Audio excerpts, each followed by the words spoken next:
हाय। अ, हमने हाँ हाँ हाँ, लास्ट हमने जो बात करी थी वो बात करी थी हमने कि क्लैरिटी ऑफ लाइफ के बारे में।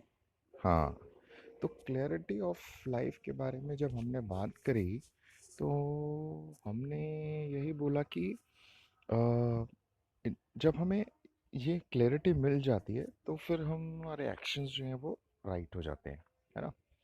तो अभी पहले अब क्वेश्चन ये आएगा कि क्लैरिटी ऑफ लाइफ का मतलब क्या है। क्लैरिटी ऑफ लाइफ का क्या मतलब है और फिर हम इससे क्या बोलना चाहते हैं। तो क्लैरिटी ऑफ लाइफ का मतलब यही है कि आई थिंक हम लास्ट ऑफिस में हमने बात कर ली थी कि क्लैरिटी ऑफ लाइफ का मतलब है, और उसके बाद शायद नेक्स्ट यही था कि इसको आएगी कैसे वो क्लैरिटी। राइट, वो क्लैरिटी आएगी कैसे। तो आई थिंक जो हमारा नेक्स्ट स्टेप होगा कि वो हम कह रहे हैं कि वो क्लैरिटी आएगी कैसे, तो उसका जवाब यही हो सकता है कि सबसे पहले तो हमें क्लैरिटी ऑफ लाइफ के लिए कहीं इधर उधर नहीं जाना है ना। मतलब हमें डिपेंड नहीं होना है कि क्लैरिटी ऑफ लाइफ मुझे जो है वो किसी और से मिलेगी। राइट है कि कोई मुझे बताएगा कि क्या है क्लैरिटी ऑफ लाइफ, तो मैं ये जाऊँ वहाँ जाऊँ, इसको पढूँ, इसको सुनूँ, इसको मतलब ठीक है, सुनना पढ़ना ठीक है कि भई आप एटलीस्ट जैसे हम बात कर रहे हैं तो आप सुन ही रहे हैं, राइट है?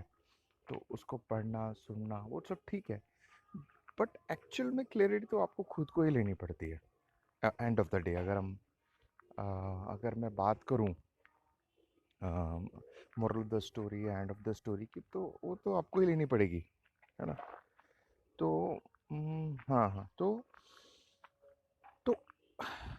उसका रास्ता क्या है? उसका रास्ता यही है कि आपको अपने अंदर ही झाँकना पड़ेगा, आपको खुद को ही समझना पड़ेगा। आपके जो एक्शंस हैं, आपकी जो बिहेवियर है दूसरों के प्रति, ये आप किस तरह से सोच रहे हैं, क्यों सोच रहे हैं ऐसा, ये कहाँ से आ रही है ये सोच, या मैं अगर ऐसा कर रहा हूँ तो क्यों कर रहा हूँ। तो it's all about you. Hmm, hmm, it's all about you. When you understand completely yourself, तो फिर वो क्लैरिटी आपको मिल जाती है कि हाँ भाई अच्छा।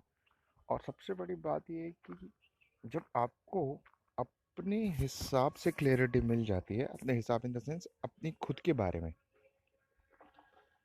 तो you need not to understand others because they are same.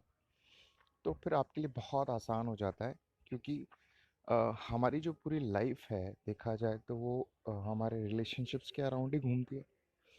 तो जब हम अपने बारे में समझ लेते हैं तो हमें समझ में आ जाता है कि हमारे दूसरों के प्रति रिलेशंस ऐसे हैं तो क्यों हैं। तो ये सब आपको क्लैरिटी मिल जाती है। तो मोरल ऑफ द स्टोरी, अगर हमें क्लैरिटी चाहिए तो हमें अपने अंदर जाना होगा, अंदर झांकना होगा, अपनी हर एक्टिविटीज़ को, अपने हर एक्शंस को देखना होगा कि क्या होगा, उसका रूट कॉज क्या है, उसकी डेप्थ क्या है। ये सब अ, जानने के बाद हमें क्लैरिटी मिल जाती है कि यार मैं कोई भी हरकत कर रहा हूँ तो क्यों कर रहा हूँ, या कोई भी हरकत कर रहा है तो वो क्यों कर रहा है ऐसा। तो ठीक है, हम it's a long you can say, हालांकि इसको आप ऑन द स्पॉट या कहते हैं कि इनसाइट्स जो कहते हैं कृष्णमूर्ति, उसके थ्रू समझ सकते हैं एट ए वंस। बट चूंकि डिस्कशंस और एक दूसरे से शेयरिंग करने में समय जाता है, so will share with in the next episode कि वो क्लियरिटी का में हम आगे कैसे पढ़ें। चल, okay, thank you very much.